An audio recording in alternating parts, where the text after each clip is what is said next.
क्योंकि सच्चाई देश के सामने है और ये जो लड़ाई है ये राजनीतिक नहीं है। लोकतंत्र में उनकी कोई लोक लाज बची नहीं। अराजकता धीरे धीरे अहंकार के साथ मिलते हुए देश में एक अस्थिरता पैदा करने की एक सोची समझी रणनीति ये है। इसीलिए हमें साफ प्योर वोटर लिस्ट चाहिए। आप चुनाव जीतोगे तो सारा विषय सही है, अब चुनाव हारोगे ये सारा विषय की अव्यवस्था आपको ध्यान में आती है।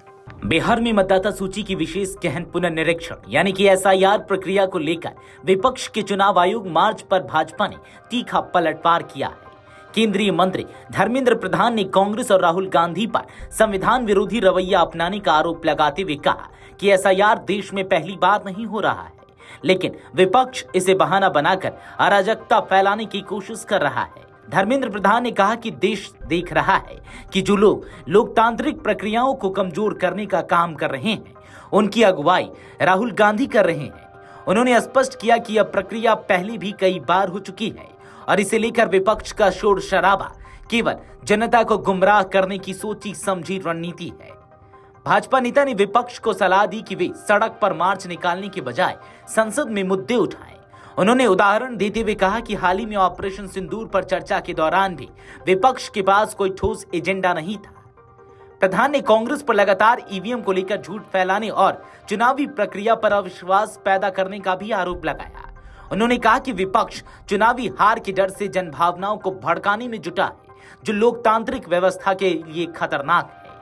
भाजपा का आरोप है कि यह सब विपक्ष की सोची समझी चाल है, जिससे जनता के असली मुद्दों से ध्यान भटकाया जा सके और देश में अस्थिरता का माहौल बनाया जा सके। प्रधान ने कहा कि जनता अब इन चालों को समझ चुकी है और लोकतंत्र में अराजकता फैलाने वालों को जवाब देगी। चलिए अब आपको सुनाते हैं कि आखिर धर्मेंद्र प्रधान ने और क्या कुछ कहा।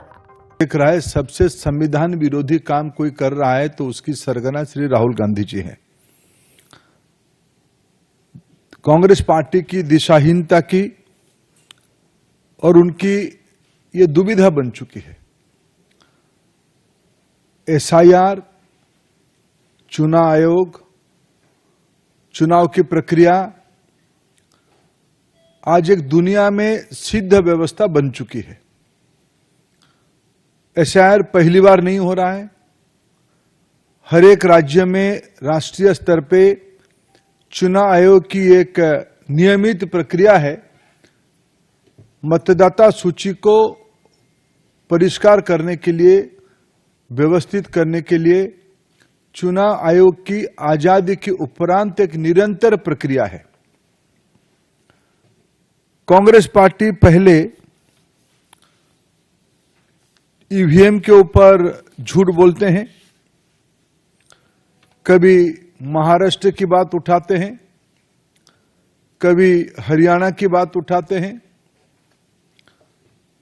झूठ की वो एक नया पहाड़ बनाते हैं।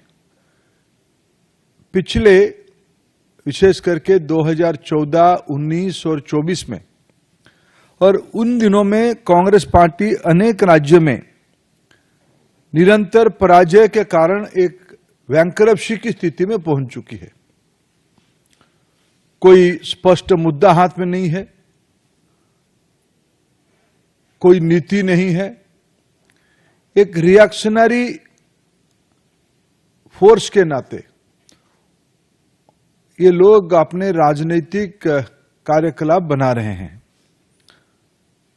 पहले इन्होंने ईवीएम को मुद्दा बनाया था, फिर राफेल पे झूठ बोले, फिर सीमा के ऊपर चाइना के साथ हमारी डिस्प्यूट को चाइना के साथ दिए, भारत की सेना को, भारत की संप्रभुता को इन्होंने प्रश्न उठाया, जिसके बारे में न्यायपालिका ने शायद आजाद भारत में कोई राजनीतिक व्यक्तित्व के ऊपर इतनी कटु टिप्पणी दिया होगा कि आखिर बताओ आप है किसके साथ हो।